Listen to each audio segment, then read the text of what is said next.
Hey everyone, welcome to the Haworth Music Podcast. How we going?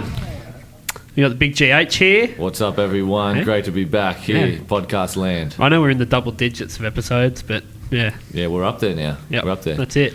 And we've got the man himself come and sit down with us today, Mr. Phil Haworth. Yep. How you Hi, going? Chibs, Glenn. Yeah, old big Good to be here. Have you met Glenn before? Yeah.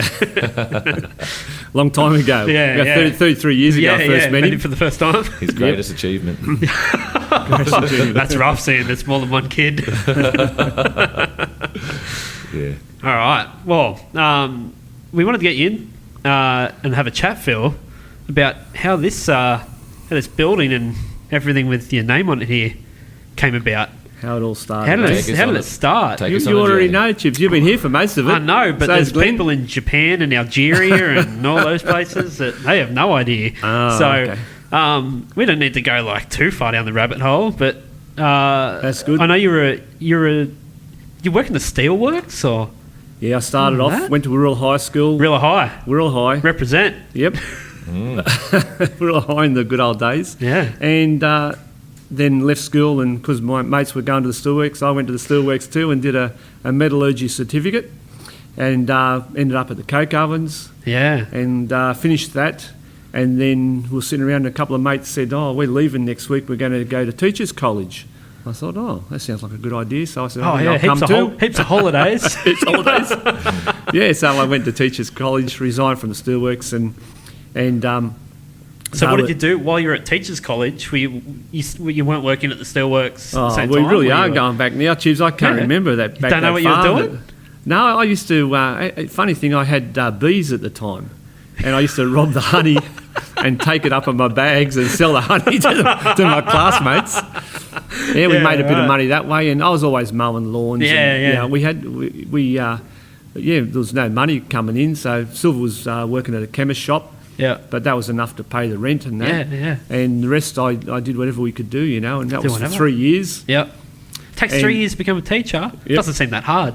That's not. No, it's just you've got to be a I'm good just actor. trying to You know really that. get as many people offside as possible. Teacher Your- bashing. Your mum and brother are teachers. Everyone in my family is a teacher. Yeah. No, that's it's a right. good hobby, teacher bashing. Yeah. But no, they do a good job, and I really enjoyed teaching. I couldn't get into it straight away though, because I finished Teachers College, and when I went in there, they were trying out for industrial arts teachers, and but by the time I finished the course in 3 years, things turned around. They brought a lot of teachers in from New Zealand and England and America To teach and industrial arts. Industrial arts, Yeah, okay. and then all of a sudden there was no jobs for the guys coming out of college. So they said to me, I think I had a 4-year wait before they could give me a job. Oh. So I said, I'm not hanging around that long. I've been starving for 3 years. Funny thing is, I said to Sylv, as a kid I used to work on a milk run. I said, I always enjoyed that. Maybe we should buy a milk run. So we went to the bank and they said, Yeah. yep, you can borrow the money. And I looked around and, Banks were crazy back then, Phil. yeah, well, they used to lend money, did they?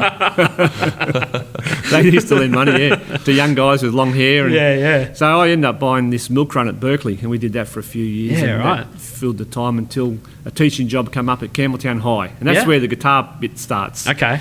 At Campbelltown High, I was teaching woodwork, and a young guy, his name's Paul Smith, and he wanted to make a guitar in Year 10 woodwork, which is sort of pretty big project. Year Everyone else 10? was making coffee tables Tell you, and my, wall wood- units. my and- woodwork teacher basically finished my entire You never Year did 10 woodwork. project. Come on, you never. Yeah, I did woodwork, but can- I also played rugby union at the time, and Mr. Osborne, who was Yeah. my teacher, was like heavily involved in the rugby club. Yeah. So I know. because I played rugby, he'd be like, Barry, I don't know what you're doing. I don't know what you're doing with that, mate. Just bring it over here. He'd lave the entire leg like in 10 minutes for me. Just I like, believe that. yeah, I've seen your thanks, mate. handyman work. I reckon you need a lot of help. I just need a bigger rock. That's the key. Yeah. Yeah, no. So we started this project, and the other kids were making coffee tables and wall units and that, and this kid's making a guitar.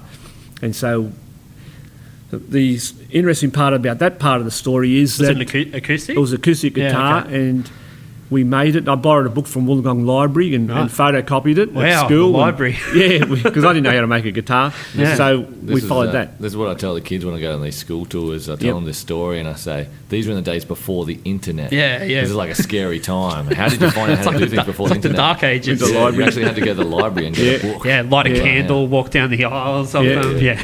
No, that's right. And there was no other guitar makers in the Illawarra. There was very few. There was Lawrence Smith up at Thirroul, and a fellow who lived in an abandoned coal mine, Jim Bennett, at the bottom of Quarry In the Pass coal in the mine? coal mine, no power and that. So I used to go out and see him occasionally. Wow. He'd only come out of there on a Sunday and go to Jamboree Pub, Right. and I'd go there and buy him a few beers, and Yeah. me and there used to go down and watch the bush band and Yeah, stand okay. underneath the stairs in the hallway there. Yeah. And I knew where he was, Yeah. and I'd buy him a few beers and then Ask him about him a guitars. heap of questions about how to. right. Yeah, I've got And then this he'd go problem. back to his coal mine. Yeah, then he'd go back to the coal mine. Yeah, exactly. He lived up there, real wise man from recluse. the coal mine. Yeah, that's You like... can ask me 3 questions only. Very, Ask very me- interesting ask me guy. these though. questions 3. It's like Game of Thrones or something. No, he was very forthcoming with his information After a few beers. after a few beers. Yeah, And he taught me a lot. But yeah, that's right. As Glenn said, no internet then. yeah. But as I was just going back to this Paul Smith, and if anyone knows where Paul Smith is, I'd really like to find him because I never heard that guitar played. Because what happened, we nearly finished it during the 12 months of his Year 10 schooling, but I took it home at the end of school holidays just to finish it off, and I glued the bridge on, and I didn't have any machine heads, so I was all ready to go. He just had to buy some machine heads and put some strings on it. Right. And I gave it back to him. He came into school going into year 11, and he took it, but then he quit school and became a policeman up in Campbelltown somewhere. And I don't know, I never heard the guitar actually strung up. No way. And I don't know where it is or where No. he is. But, so if anyone's out there Yeah, in that's this it. podcast land, If you know Maybe Paul Smith. Paul Smith. Paul It's Smith. not a very common name. We'll be able to find him. Campbellton. Yeah. There's probably only one around. yeah. but I know he became a policeman. He trained as a policeman. and Okay. So anyway, Paul Smith, where are you? Maybe. Where One are day, you, Paul? one day the guitar turns up. Yeah. And that started, and then I finished. So you just kind of got you just enjoyed the process of building it and wanted to keep doing it, or like, so how does the second guitar come about? Well, I thought, well, we've done that with Paul. Now I'll make one for myself. So, but Okay. I made that at home. Yeah. And Glenn will probably remember this. Used to spend the weekends making this guitar. It took me about 12 months. That was in 1986. Yeah, okay. And that's what we call guitar number one. It wasn't really guitar number one. It was the first one that I built for myself. Yeah, yeah. And we still have that one, and Yeah. it's still in the lounge room at home, and I play It's got it every day. It's got some wicked Marks on it, from a top few scrapes staff out parties. of the No, we the don't top of it. mention, Yeah, you I don't don't mention anyone's name, but No, his no. initials were Sam Coles. Yeah, weren't that's they? right. Yeah, Put a few no, nasty marks on We it. won't with throw a- Sam Coles under the No, bus. Yeah, that's what you use when you can't find a pick, a bottle cap. Bottle cap on that's right. Phil's Phil's number one. vintage guitar. Yeah. The first guitar. Yeah, I Second should guitar. have sacked him. Yeah, that's But- right. That's right. He left eventually. No. If you listen, Sam, it's all forgotten. It's all good. Yeah. It's all Still good. love you. Just don't come to Phil's house anymore. No. So the guitar's still got the marks. Yeah, except we're reminded constantly. That's right. Yeah. Okay, so I So you built did that one for guitar. yourself? Built that, and yeah, that turned out okay. Yeah. And So I remember that, like when I first met you, was you were doing your workshop under the house Under the house, yes. in Oxley, and I remember like people I telling remember me you too, Chips, Oh, yeah, I bet. little punk rocker. there was you had a wait list of something crazy at some point. Yeah. So how does it get from building the first guitar for yourself to ending up with a waiting list of years for guitars? Okay, well, I won't bore everyone with a lot of detail, but basically Did what you happened... did you ever I still return the am book boring to it. Wollongong Library, or you just kept that book? I returned it. I photocopied it. Yeah. I photocopied the pages I need and Yeah. then returned the book. The book's back there. Yeah. Okay, so I made this guitar myself, and then I got a job at St Joey's at Albion Park. I taught there for 14 years, ended up teaching there tech drawing, woodwork, engineering science for 14 years, and loved the job. But in the first year I was there, Neil McCann, Yeah. our old mate Neil, Good mate Neil. Yep. Good mate Neil, Ran the original Shillharbour Music Centre Yeah. Right. Yeah, he's my first boss. back about 10 years ago. That's right. He ended up Yeah. working for us, but at the time he was Well, he was on long service leave or something when I worked with when I first started. That's his. Yeah, he took a year. He took a year off teaching. Worked and in the shop. He was looking for a bit of work, so we gave him a job at the music shop, and he killed it. Throw Neil a bone. He was great. Yeah, he was. But, he ended up going back to teaching, and he's gone a on big to wig bigger now. and better things. He's a big wig now. He's a suit. We call him Mr. McCann now. Yeah, that's right. Yeah, He's principal. he's part of like no, the he's working in the CEO. Department of Yeah, Education. he's been seconded to the CEO and Yeah. doing some marvellous stuff in there. Neil. Yeah, he's a great guy, isn't he? Always got time for Neil. Yep. But he was the first. He asked me if I could make him a guitar. Right. Okay. And So he was working. He was working he at was at St the school. Joey's, and he asked. He was in charge of the religious education there, REC, and he said, "Oh, we've got a mass on, Phil. Can you play guitar in the mass?" So I said, "Yeah." So I brought my guitar in, and I couldn't play very well, but he liked the guitar. He didn't like my playing, but he liked the guitar. Yeah. He knows how to play. He knows how to play. Yeah, he's very, very. He knows exactly what he wants. Yeah. Neil, he's very demanding, and I remember I was playing. It was a 4/4 song, and I think I was playing in 3/4 time. I might have even got the sack from the band. But he liked the guitar. He wanted me to make him a guitar. Yeah. And so I said no to start with, but because I didn't really want to make another one. They're a lot of hard work, these guitars. Yeah. But 12 months. 12 months. A lot of it time. takes a lot of time, and one project. Yeah. I was pretty busy at the time. But anyway, he talked me into it, so I made Neil the first guitar, and that was the first guitar I sold. Yeah. And he's still playing it. And, Yeah. But that kick-started things, and people saw Neil's guitar, and I made a few more guitars for different people. Scotty Thompson, Elman Jordan, local guitar teacher. And they were very good, big help to me in the early days, telling me what they wanted and what sound they wanted and different styles, and sort of extended my abilities, pushed me a little bit to try different things. Yep. And then someone would ring up and say, I saw Elman Jordan's guitar or Neil McCann's guitar, can you make me a banjo? And I think, I'll make you a banjo. And I'd hang the phone up and think, better go and borrow a book from Wollongong Library on how to make a banjo. And so we made banjos, we made mandolins, even made the violin. What about that time that you stitched me up with making a left-handed banjo? Did I? That does sound like a stitch I don't even remember the good parts. It's the same. I think I've actually had nightmares. You did a good job. I think I've had nightmares. Paul Grant. Yeah. I was probably only 16 or something at the time, and I wasn't super passionate about it like you were, but you were like, "Oh, I'll make this banjo for Paul," and I think you were passionate about money. Tell you what, way to really ignite that passion, Phil, with a left-handed banjo. Just killed my passion. From making that's right. Yeah, and I've hated banjos ever since. I remember I took a bit of time with it. He was calling us up. Where's his left-handed banjo? Where's his left-handed banjo? But it just takes time. That's what happens when you're building things for people, and that sort of takes a little bit of the fun out of it. Yeah, it's quick, the pressure and the puts a little bit of pressure on it. Yeah. But no, Glenn, talking about Glenn for a second, I know he doesn't like being talked about. He hates the limelight. He's a humble Pretty shy, sort of. Still got his shirt on, he's going well. I know, yeah. Glenn was right. He was in the workshop from an early age, from 3 years old. He's, and I always in there helping me do things and make things, and he says he wasn't really passionate about it, but I couldn't get rid of him, so he must have liked it down there. Yeah, it was always fun making stuff. Always making fun. He was chained up in the corner. Made a guitar. Yeah, he made his first guitar when he was when you were 11 years old. Yeah, still in primary school, I think you made your first guitar, electric guitar. Obviously, you helped a lot with that. But you did a lot of the work. Yeah, that was really cool. Still got that guitar. It's like a Strat copy. Oh yeah. Single humbucker. But we made the whole body from scratch. We didn't buy the parts and put it together. Right. We made the whole body, the whole neck. And made the neck nice and so you had to shape the body and everything. Yeah, shape the body, routed all the pickup cavities. Floyd Rose in it. Floyd Rose in a Strat. We wanted to be a little bit different. Yeah. DiMarzio pickups. I remember that guitar, and I think you've still got it somewhere. Yeah, I still remember putting the little finishing touches on the edge of the fretboard. Little dobs of lacquer filling in the. When you press the frets in, you've got the holes left sometimes on the edge of the fretboard. Put little dabs of lacquer in there. I still remember doing that, and those little things. But I still got that guitar. Yeah. And then you went on and made a guitar for Year 12. Year 12 project. That one's and that in was the shop. a beautiful It's in guitar. the shop at the moment, Yeah, lovely guitar. I was in love with PRS guitars, Paul Reed Smith guitars at the time. What's not to love? Yeah. Such a cool guitar. And that's a lovely guitar. Yeah. The carved top and everything, and took the Tree of Life inlay, we Yep. sort of based it off that for the inlay for the fretboard that we did, and Yep. just did a different design there. But yeah, that was really cool making that. I remember helping you with the Tree of Life, actually.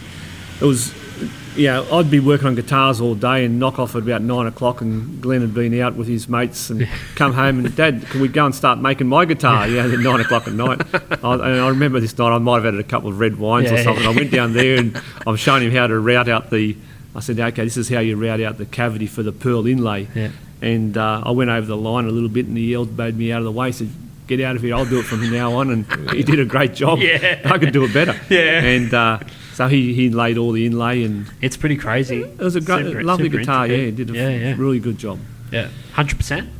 Got 100%? Got good grade, yeah. For your project on that it was one. 100% marks actually. And you let me play it once. Yeah, yeah, and then I gigged with it a lot, and I just got all these belt buckle marks, and didn't get treated that well. But yeah, it's always Guitars cool. are Part of history. I mean, the Yeah. thing is, like, at the end of the day, guitars they're a tool. They're meant to have marks on them. You know, they're there to be played. They're not there to be looked at. They're not show ponies. Nah, that's right. That's what I believe in. That's why I've never bought a case.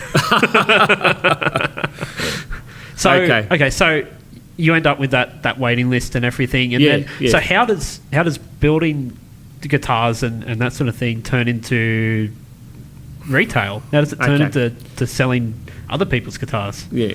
Well, I've been very fortunate or lucky or whatever you want to call it in life, but I've had a lot of good things go my way, and one of them was I met this girl when I was at rural high school, and who we ended up marrying, and well, we'd been married 42 years, maybe nearly 43 years. Yeah. And she's always had my back, and so when I was teaching and making guitars as a hobby, I said to her, look, I really enjoy teaching and I love the job, but I'd like to have a go at making guitars. And to my surprise, she said, yeah, well, why don't you quit the job and go and make guitars? Tell you what. Yeah, so... What else you need? Yeah, exactly. So I did. I resigned from teaching, much to everyone's surprise, and everyone thought I was crazy. And family and friends. It's pretty crazy. Like, it was a crazy It's such thing. a secure occupation to have. Yeah, it helps when you're not very smart. And, Yeah. you don't really know how crazy it was. Yeah. And I did. I quit teaching and started making guitars, and, Yep. and that's when the orders were really coming in. Yep. But I just couldn't make them fast enough. Yeah. So- Were you making as much money as you were teaching making No, guitars? Or was it, not at all. so Like I you thought were- I was you were going willing to. You were willing to say, all right. So it was never about the money, Yeah. which No. I think is a secret in any business. You never do it just for the money. Yeah. I just had this passion for guitars. Yeah. I love playing them. I love making them. I love repairing them, and I just wanted to do that. Yeah. And I knew I wouldn't be making the same money. We still had a mortgage, and Glenn and Yeah. his sister Deanna were only young and going through school, so we still had a lot of expenses. But I think I thought at the time we could make it work. Yep. But even though I had at one stage, I had like nearly 3-year waiting list of guitars to make. Yeah. But I think the most I ever made was probably 6 a year. Right. If you work yeah. it out, Okay. 6 a year at about $3,000 a guitar. Yeah. It's not That's teacher 18 salary. 18 grand.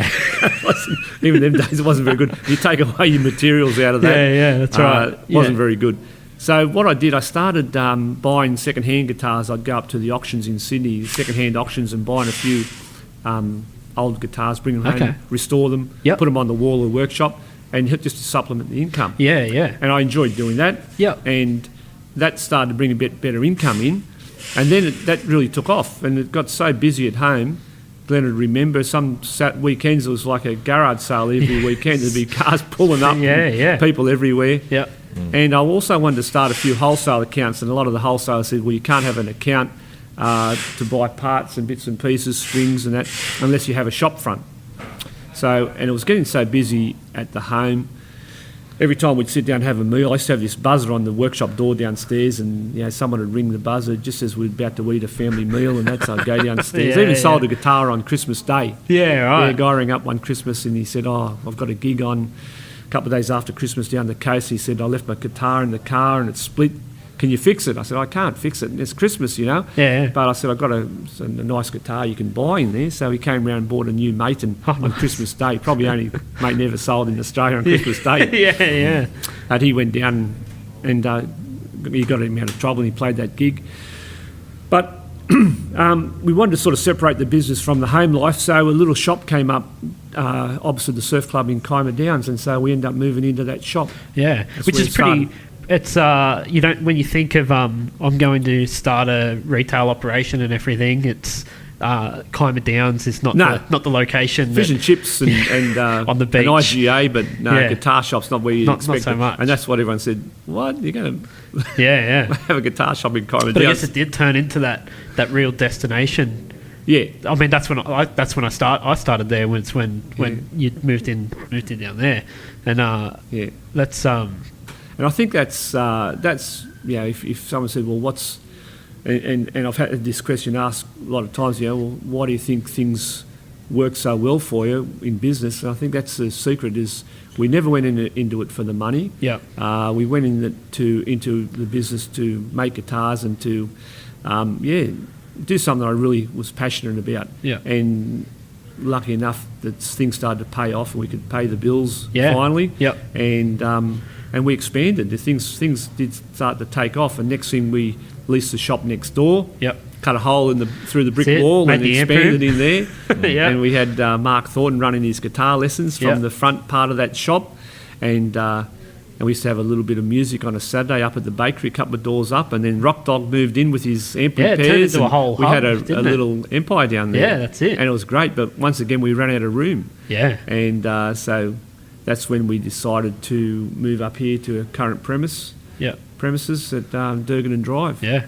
Which there was nothing here as well when we moved in. When we moved in this Yeah, shop, that's right. it's Yeah. pretty much like a There was break-ins happening all the time. There was Yeah, having that's right. businesses, Yeah. and there was that Yeah. one night where someone actually busted the front door open in Yeah, this place. yeah. And, Yeah. and do you remember you can't pick me up? We come up here. I had a bat in my hand, my shirt off, and a lot of yelling Shirt going off. on. We saw these guys drive off, and I saw this guy run and jump in the ditch next to the shop, and I tried to chase him with my shirt up in the dark. I Tell couldn't you what, see. he wouldn't get far in that ditch now.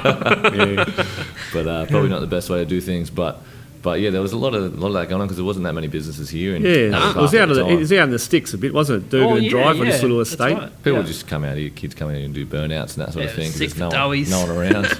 And then you had this like guitar store with all these guitars and Yeah, everything. It was right. probably Yeah. too tempting for Too tempting. a couple of blokes to try and get in. Yeah. Well, that was the only real serious attempt we had to as Yeah. a break and enter. And We got security there now. we got it very secured, and it's a bit like a bunker. Yeah. But nothing's happened since, and it's really prospered over here. It's been a great location. It's good. It has been a good spot. Yeah. It was a good with move. with Shore Harbour growing and expanding and the word of mouth getting out For sure. that we're here and Yeah. we've been able to grow it and then do the second store in a Ferry Meadow, which Yeah. has been really good with the team up there. Yeah. Because remember, we had demand, even when we were at Kiama Downs, people asking us to come to Wollongong. Yeah, We used to yeah. get a lot of people come down from Wollongong there, didn't we? Yeah. And a lot of people were keen for us to do a store in Wollongong. It took us a long time to actually do it, but Yeah, it's been a good move up there that was as a well. good move. Yeah.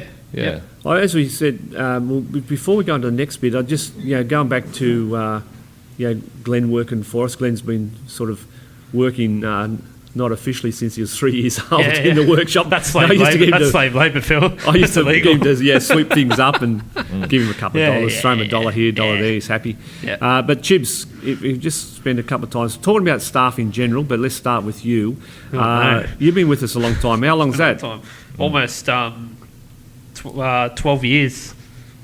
12 years. Almost. That's right. Because I remember you had long service leave just recently. Yeah. Yeah. I know. So you'd be our longest employee. That's right. Yeah. And Goes fast. started off as Goes an real angry quick. little punk rocker, Yeah. or metal guy, weren't you? Yeah, metal, more yeah, metal, that's yeah. right, Into yeah. metal. New Yeah. metal, 90s metal. 90s metal. 90s metal. Rap metal. That's And it. The best type of metal. Yeah. but that's going back a while, and you're part of the family now. That's it. Still pretty angry. You're still angry. Well, we keep you away from We the just had a customers staff doing the meeting this internet. morning. I think they all found out just how angry I was. Yeah, no, look, you've been a great employee, mate. It's been excellent having you on been board. good all fun. this. It's been good fun. Part of our family, we're part of your family. We've been to your wedding. Oh, that's right. Yeah. We've had some good Big parties down GH there. here, he was the MC at my wedding. MC the wedding. MC, Yeah, yeah, that's it. That's and christening Yep. of harps. That's right. Yep. Yep. Yep. A few different parties down Totally there. He always, forgot about Bragg's doing always that put a good party on. Forgot about doing that for Ted. It's like, had another baby. Forgot about all that stuff. Poor old Ted. Yeah. He'll get over it. Yeah, be right. Yeah. You put a bit of effort in with harps. That's the main That's thing. right. Yeah. We went all out the first time around. Yeah. So, like, you've obviously trained a lot of the guys here through the years on repairs and that sort of thing as well. Glenn's obviously done it since he was 3. Yep. But did you enjoy that part? Like, you had, Bezo and Andy and Raph Raph. and all these guys that have Nick come now through and Xavier. as head repairers Yeah, that have taken over, because the whole foundation was the fact that you were repairing guitars and I remember when we were down at Kiama Downs, it'd just be this constant stream. You'd have Glenn, yourself behind that workbench nearly all day long, just repairs, and that's never gone away. But we've had different repairers, so and I'm still repairing myself now. I still take the guitars home and big jobs, do some of the more important jobs, I guess, or the bigger jobs, just to give them a hand, and I enjoy that. But have you enjoyed passing that knowledge on to? Yeah, not just the repairs. I guess the passion is the guitars. The second most important thing in the business is the staff. Yeah, and even going back when we had Robbo. Robbo was my first employee, Paul Robinson. Yeah, and Robbo was everyone's best mate. He was. Yeah, he was great. And tell you what, he's looking good now. Looking very fit. Yeah. That's right. It's a blowout. Loving his life. Yeah, I'm good on him. Catch up with a coffee good with him soon. Listen, Robbo, we'll have that coffee soon. Catch up. But Robbo, and that part, not just imparting the repair side of things to the employees, but just helping in life in general and giving you young guys a job and seeing you grow and prosper and have your families and move on to bigger and better things. A lot of things change in 13 years. And it's been great. It's been a good part of the business. Yeah. And we're a family business. We had Silver's still working here, doing the bookwork and keep an eye on you guys. Yeah. Deanna was a big part of the business. Deanna was basically got the entire online side. Yep. With the help of Adrian Grealish, Deanna was a big part of the business and managed our rural store for a few years. And then she had to go and have twins and left. But it'll do that. Yeah. And we've had some great guys working for us, and as I said, it's been good watching them develop and teaching them not just repairs, salesmanship. Yeah, business skills and everything. It's something that I've always taken away as well. You've always had, you and Glenn, you've both always had very good advice and with business sense and things like that. That's helped me, and it's also helped me be able to tell other guys. Yeah. Now that I'm turning into this old guy. Yeah. Apparently, our senior members. Yeah, that's right. That you can pass on to the other guys as well. Because when we've employed people, when we employed you, we don't look for someone who's a slick salesman. We don't look for someone who's a fantastic guitarist or drummer or musician. What we look at is and you two have heard me tell this story before. Yeah, that's right. You wouldn't have got a job. Yeah, well, I tick all those boxes. Tick all those boxes. But we look for people who can communicate. People who can, nice guys. Yeah. And that's what we do. We look for someone who's going to fit in well with the rest of the team, who can talk to any customer, because one minute, as you know, we'll have someone from the con in here playing a classical guitar or saxophone or clarinet, flute. Yep. Next person walk in might be someone from the country music scene. Yep. And then next person might be one of your mates, a punk rocker. Yeah, that's it. So you've got to be able to communicate with everyone and be friendly with everyone. Yeah. And that's the biggest. We can teach you how to be a salesman. We can teach you all about the guitars, product knowledge. That'll come, but you can't teach everyone someone to smile all day. And well, that was something that Robbo always had down pat. He was the master. Yeah. He's the Labrador of sales. For the guy that, like, if you went and watched him play in a band, it was the most brutal, hardcore band you'd ever seen in your life. And he'd be screaming. It was scary. And then smile in between the verses. That's right, and a big smile on his face. And everyone else was tatted up. And Robbo just looked like just a plain Jane haircut, no tats, clean nice cut guys. Real nice guy, but just like it didn't matter what customer it was, who it was. Yep, they all loved Robbo. Best friends with him. Yeah, and he set a good example to everyone else, and that's the standard we wanted. We wanted our salesmen to be good communicators who can talk to everyone, be friendly, be honest. And I was just giving the newest guy to start a little bit of advice on the side the other day, Dom Littrich. Yep. And Dom's doing a little bit of work there. And I said, mate, you only just started here. I said, my best advice to you can be just be honest. Yeah. Say to the customer, look, I don't really know what you're asking about, but I'll find out. Yeah. And I said, make sure you do find out. Yeah. If you say you're going to get back to them, get back to them. Yeah. And just be honest, and you can't go wrong. Yeah. One of the things that I know, I remember back in the day before we opened the Kiama Downs store, is you were downstairs in the workshop, Dad, listening to a lot of motivational tapes. Yes. And especially I remember hearing this Yankee guy's voice. Yeah. And it was Tony Robbins. Yep. And that's someone who I really follow today, because I remember you were listening to him back in the day, and you've told me before that kind of gave you a bit of a push to jump in and take the business on. And you had a bit of experience running businesses. You did the milk bottle. Sold the milk run. Sold honey. Sold honey from bees. Yeah, didn't make a lot of money out of that one. Yeah. Talk a little bit about that, about that, because I just vaguely remember you listening to these tapes, these audio tapes, and I was like, at one stage I was like, who is this guy? I want to listen to more of this guy. He sounds interesting. Yeah, no, that's right. Well, as they say, when the student is ready, the master will appear.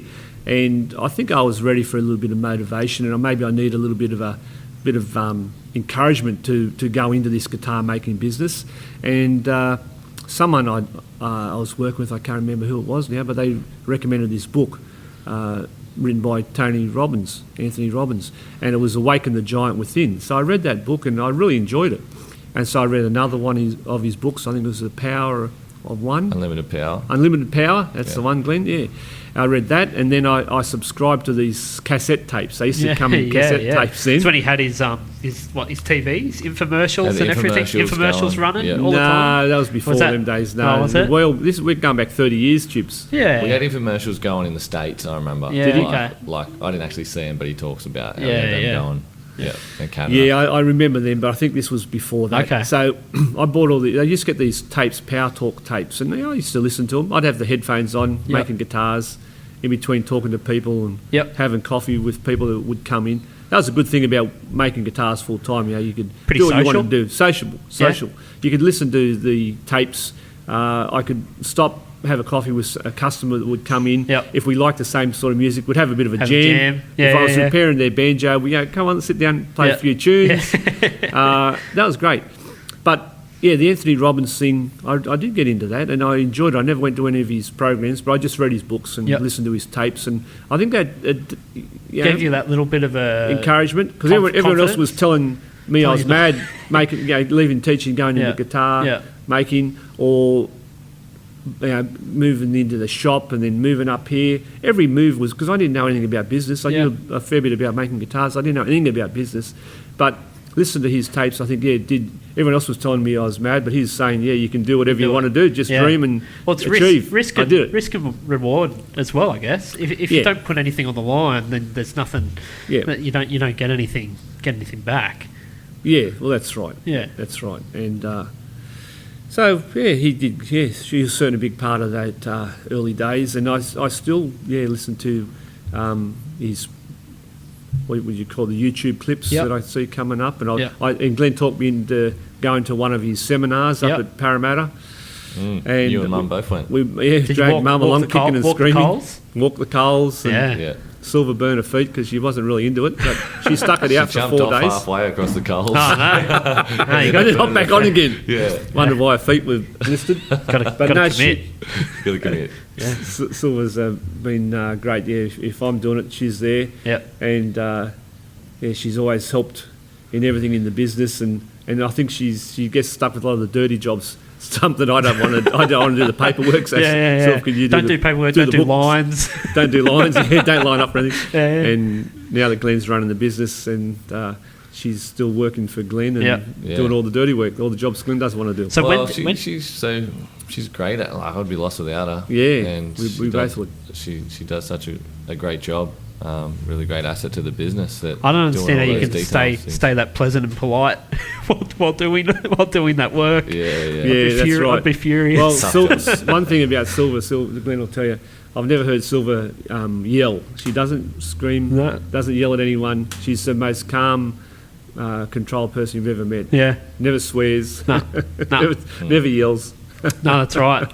Yeah, so Shout out. it's been a big asset. Yeah, that helps. I bet she felt like yelling at me a lot of times. Yeah, shout out to Silvitza. Yep. Hey, just real quick too, the different hats you had to wear. Like you've taught me this over the years too, and I've learned more about it. Is that when you've got a skill or an artistry that you really want to do, in your case it was guitar making, but then you have to wear different hats. Like you had to go into not just making guitars, but you had to become more of a manager to manage expenses and manage the business and that sort of thing, and then become an entrepreneur or a marketer to promote it and that sort of thing and do the sales. So how was that for you, transitioning into that? Because I know we talked about those other businesses that you had, and that obviously would have helped, having the experience, having the milk run and things like that. No, the music business was a whole new game. You know, people were talking about cash flow and gross profits and net profits, and I didn't know anything about it. I didn't even know what cash flow was. You know, I soon found out when we didn't have enough money to pay the bills.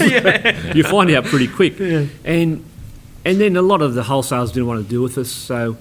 Because we're new and they had their loyalties to other businesses, so they didn't really want another business starting up in Wollongong on the south coast, and so we had a lot of trouble actually getting supplies to sell. Yeah, and that was hard, and I didn't expect it to be that hard, but so I had to adapt, you know, and I think one thing that I have learnt along the way is you don't have to be real an innovator in this business. You just have to.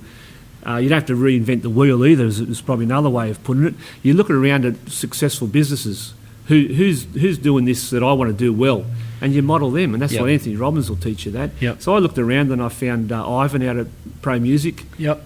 Pro Audio in Canberra, and he was a great help in the early days. Sandra at Muso's Corner in Newcastle. And I became sort of friends with these, and I'd be able to ring Ivan up and say, look, what do you think? I need to get this particular brand of guitar. Who should I see, and how should I go about it?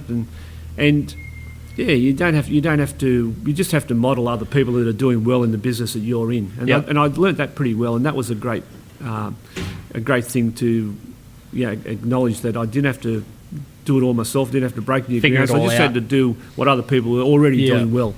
And so we modelled these other people, and we set up this business. And there's still other things that you just had to learn, that there's a great book called The E-Myth Revisited. Do you remember? I lent it to you, Glenn, and you've lent it to someone else, and now we can't find it. But Michael Gerber. What a great book. Ben Spinelli. Where are you, Ben? Where are you, Ben? Where's my book, mate? Because I wanted you end up losing it or something. But I wanted to lend that book to someone just recently who started a business at my yoga room, and couldn't find it. But that book I would recommend to anyone who's doing what we're talking about. You're good at a skill. I was good at guitar making, but I didn't know how to run a business. So there's so many more things to learn. So you've got all these other skills: how to manage people, how to manage money, how to do bookwork. So that talks about that. It's not good enough just to be good at making guitars or be good at making cakes or good at yoga. You've got to be able to also run a business, and that's hard. That's the part that you don't really expect when you're starting up something like this. But you've got to be good at it. Otherwise, you'll end up with one of the others. You'll end up as a statistic, and all these other businesses that started up and just fail. Either you have to be good at it, or you have to partner with someone who's good at that. Yeah. But then we got to the stage where Glenn took over. So when did it get to the point where you were kind of ready to pass the baton? Yeah. Well, Glenn, you probably want to answer that.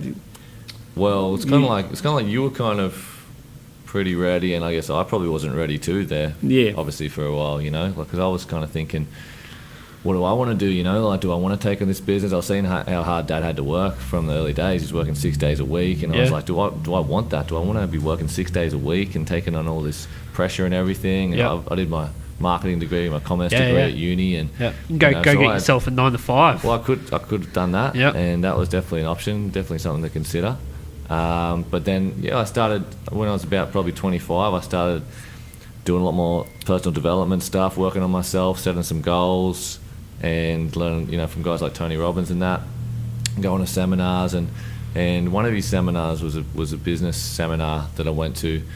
And after I went to that, I really came back with a clear plan on how I could I could take the business to the next level, so to speak, and I guess give Dad the confidence to pass it over in that I was ready. Yep. So for me, it was just I just had to get myself ready. You know, like for me, it was just like I just worked on myself as much as I could to be able to jump in and be able to handle the pressures that business offers. You know, like to get myself, you know. Obviously, I had to get myself organised, some organisational skills. I had to learn about setting goals, and then I had to learn the business aspects of cash flow and wearing the different hats and managing staff and dealing with suppliers and sales and marketing and everything else that comes with it. So for me, it was just I just had to learn as much as I could. And when I came back from one of these seminars, I just came back pumped with a clear plan. It was a 5-year plan, and I remember sitting down with Dad and I said, you know, I'm ready to take this on if you're willing to let me take it on now. Yep. And you were like, yeah, it's, Yep. you know, that's kind of been enjoying that hot room yoga ever since. That's right. that kind of started it, didn't it? From there, It did. That's right. Because Glenn wasn't always the motivated young man that he is today. He was always Chips? pretty motivated to wrestle with us in the middle of the store in He Kiama. liked to party. he liked Seemed to, pretty motivated then. yeah, he's motivated about life, but not so much about work. Yeah, I liked having fun when I was younger, having a wrestle, doing all. Yeah. And you still do, and that's good. That's it. But well, Chips, you'd remember in the early days down at Kiama Downs, Glenn had come in late. Everyone else would be started work, and he'd drag himself in. Where are you, Glenn? Where are you? You're on the I said, phone. "Mate, you're late again." Chill, Dad. Yeah. Chill, Dad. That's how I roll, or some smart-ass comment he'd say. And I said, no, you've got to set an example for everyone else on staff. You know, you're part of the family, and you're coming in later than everyone else. You saw it late. I came home last night. Used to go home, and then Glenn would be like, all right, now we can have fun. Yeah, that's right. and then the other day in the shop, someone came in 5 minutes late and he had to go at them. Yeah. How things change. Yeah, it does change. No, but anyway, we all have some growing up to do, and then it did. It got to a stage where Glenn was well and truly ready to take on the business.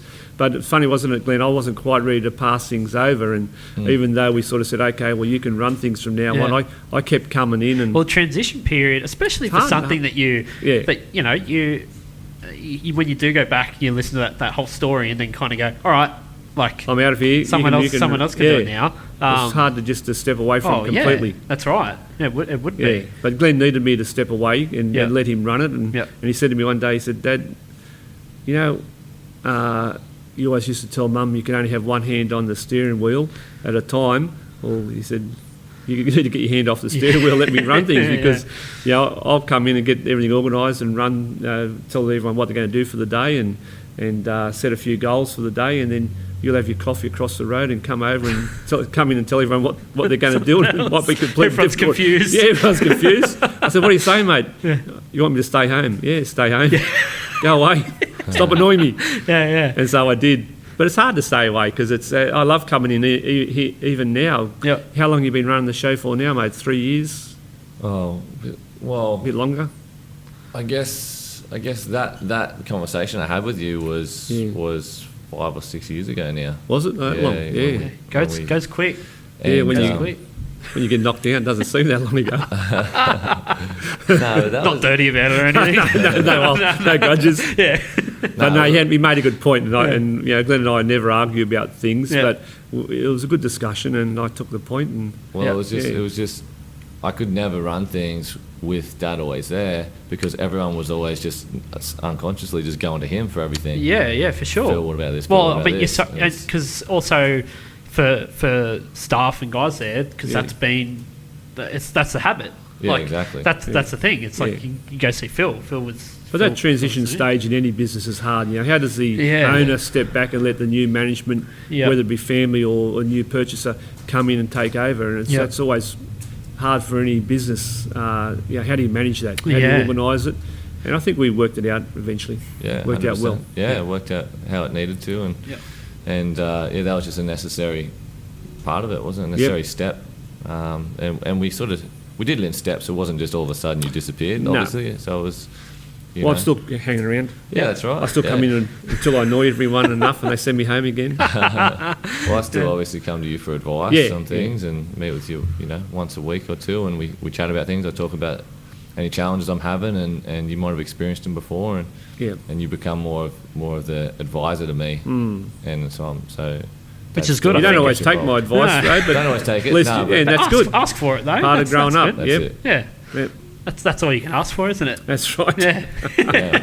Well, it's good. I get to talk to you, and then I might talk to, Ian Robinson in a different business and Yeah. ask him his advice, and or I might read a book or hear a podcast, or Yeah. I take advice from you, but also other Yep. people. And that's what I was saying earlier on. You don't have to, break new ground by yourself all the time. You Yeah. just look at other people and learn from them. Yeah. Mm.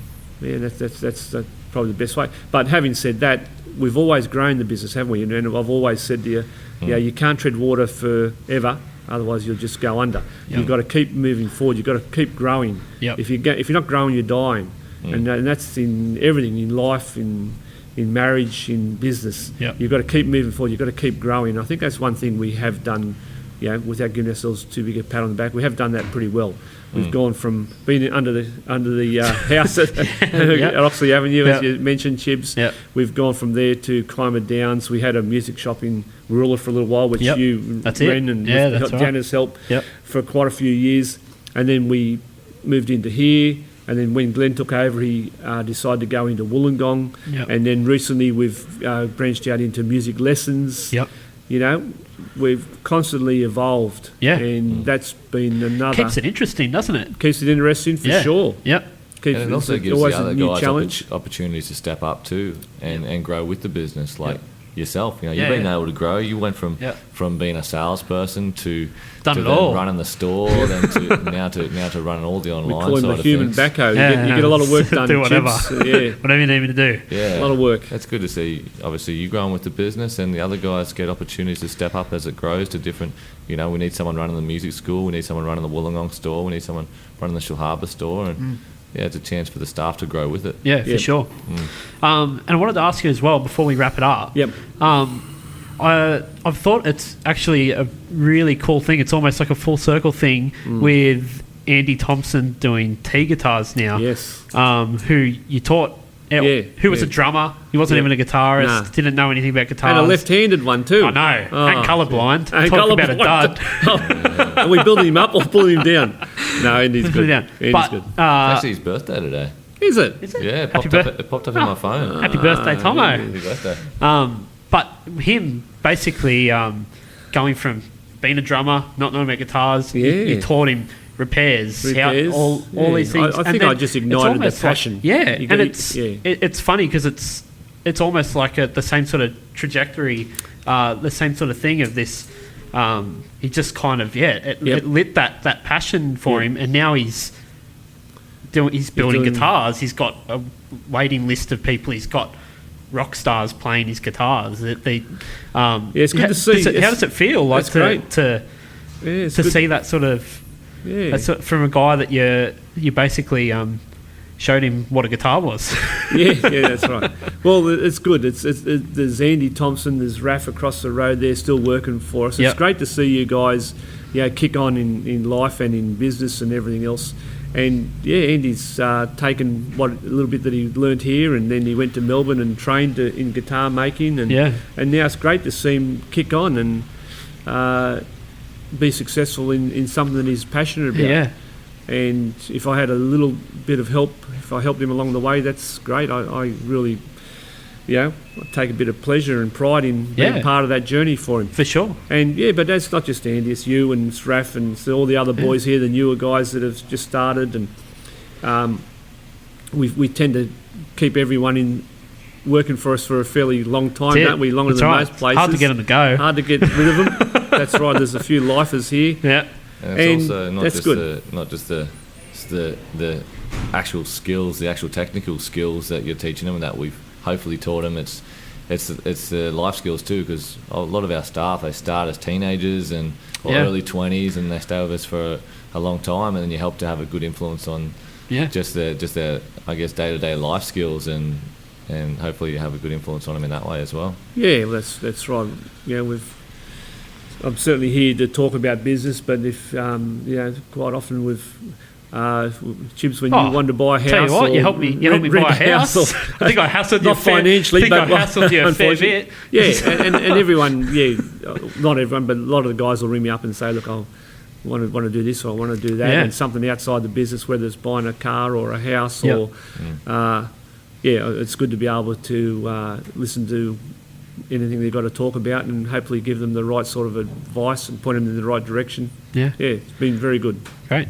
All right. Well, thanks for sitting down and talking to us. Thanks for listening to it all. This is going to be a good one. Yeah, It's going to be a good one. Going to be a good Popular. one. Getting the big PH on here. We've been wanting to get him on. I know. But he's so busy now. He's retired. You He can't is. tie him down. Flat out. Well, I'm Flat going out. He's all over the place. Talking about He's going going full bike race. circle, that's one of the things that's keeping a little bit busy now. I'm Yeah. starting to knock out a few guitars again. Oh, look out. You look out, watch out. Hey, Yeah, watch this space. Watch your space. Yeah. They're Yeah. not for sale, but I've got some grandkids coming along, and Well, it's not for sale until someone wants to buy one. yeah, no, that's right. Yeah, the old Neil McKean story. No, I love making guitars, but I really didn't like the It's the pressure. The pressure. the of pressure.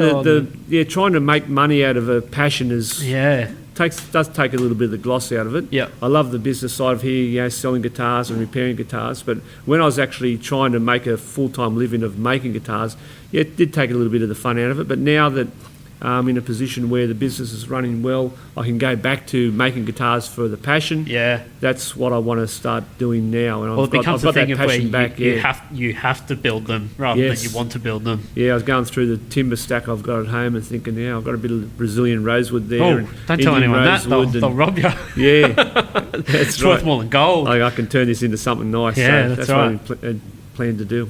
Nice. Great. Yeah, All we're right, looking thanks, forward- boys. We're looking forward to seeing these guitars come out. Yeah, for sure. Yeah. Yeah. Thanks, Papa.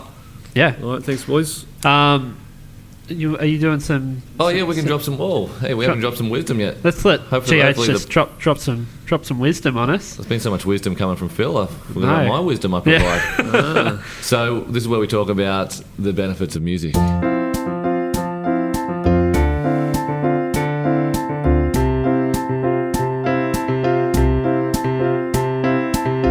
All right, drop it on me, G. Here we go. Music elevates your performance skills and reduces stage fright. Really? Yeah, helps to reduce stage fright. Well, obviously, it's probably one of those things where it's practice makes perfect. and Right. the This more you isn't like practice one of something- those. It's not a stage fright thing. Like as in, like you listen to something when you get pumped up before you play a game or something. Nah, this is like every time you get up on stage. Obviously, we go through when we practice something. Obviously, I remember getting up to perform for the first time. I was playing keyboard in year 6, Yeah. year 5 or year 6, and getting up to perform at one of the concerts. I was terrified. Yep. But now it's not that big of a deal, right? Yeah. So Don't even need to wear a shirt. yeah, so it helps to reduce. That's right. So I'm just going to read the little blurb here under Shirt's this one. optional. It goes like this. It says, one of the goals of practicing so much on your instrument is so that you can perform for others. The more you get up in front of people and perform, the more you'll reduce any stage fright. Playing on stage in a band or orchestra helps with stage fright because you're not alone. Also, being prepared and really knowing how to play your part makes it much easier to get up and play for a crowd. So I think we can all relate to that. I think at that one stage... 100%. Yeah, Yeah. it's like public speaking. It's one of those things. It's terrifying to do for the first couple of times, but the more you practice, Yep. the better you get. The less kind of stage fright you get. And Yeah. it's the same with playing a musical instrument. The more you play it, the more confident you get in playing in front of people. Yep. The more you can do that. So See, I've never played in anything but a band live. I think Right, it really yeah. would freak me out if I had to get up there with just Yeah. an acoustic guitar and sing a song just Yeah. by myself. Yeah. I'd be so uncomfortable with that, Yeah. but I don't think twice about it with jumping up with a band Yeah. and playing. It's like yeah. it doesn't feel any different it. than sitting here. Well, it's probably the thing. same with me. It started just with me playing with Yeah. the band, and then Yep. you're nervous up there, Yeah. super nervous, but then you get comfortable with that, and That's then all of right. a sudden it's Yeah. like like we talked about with Joe Mungovin on the last podcast. Yeah. You know, he started as a drummer, and then you gradually get more experience, and the stage fright gradually disappears, and, Yep. and then you can go into the solo stuff from there, and Yep. and obviously when you do the solo stuff, it's you're nervous at the start, but then more experience comes around. So Yeah. so I think for me personally, being able to to do speaking at the schools and that, and MC work and that sort of thing, and starting with playing in a band and musical instrument really helped with that. Yep.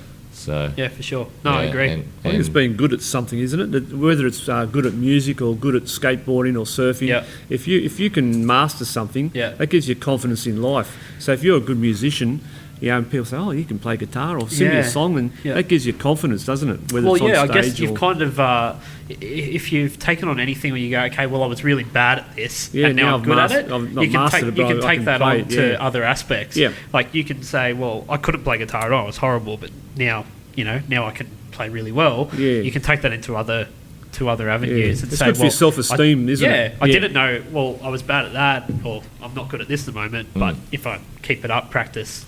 Yep, You know, that's you- right. It's a you- good lesson you for master it. kids. Yeah. Yeah. They know if they get something hard to play and they practice it, then Yeah. they can play it after yeah. they've practiced. They Yeah. know, well, I can do that in Well, other parts of my life too. So I'm at that point now with my daughter who's 6. So Yeah. it's that time of like where something's, if it's not easy straight away, it's like, I just, no. So I started to show her how to play guitar. Yes. And she at first was just, like, nah, don't like this. Yeah. But I've made only half an hour. I'm like, no, we're just going to keep doing this over and over again. And she nailed Peter Gunn. No. Got it down, Yeah. and all of a sudden it's just like that was it. We just had to. It was a little bit of effort, but not everything's going to It's a be good lesson easy. in life, not isn't everything's it? going to be easy straight away, Yeah. but it's worth it. So there you go, and that little piece of information is from effectivemusicteaching.com, where I've got a lot of these benefits of music Yeah, from. that's it. Shout out. There you go. So there you go. That's the episode this week. That's it. All right, make sure you subscribe on iTunes and leave us a review. Help us climb those iTunes charts. That's it. I've Let's been climb. looking at these music charts. They're all horrible. We should be number 1. Yeah. Thanks again That's to Big Phil Haworth for joining us on this one. Yeah. Thanks, Phil. Thanks for having us. All right. See you later.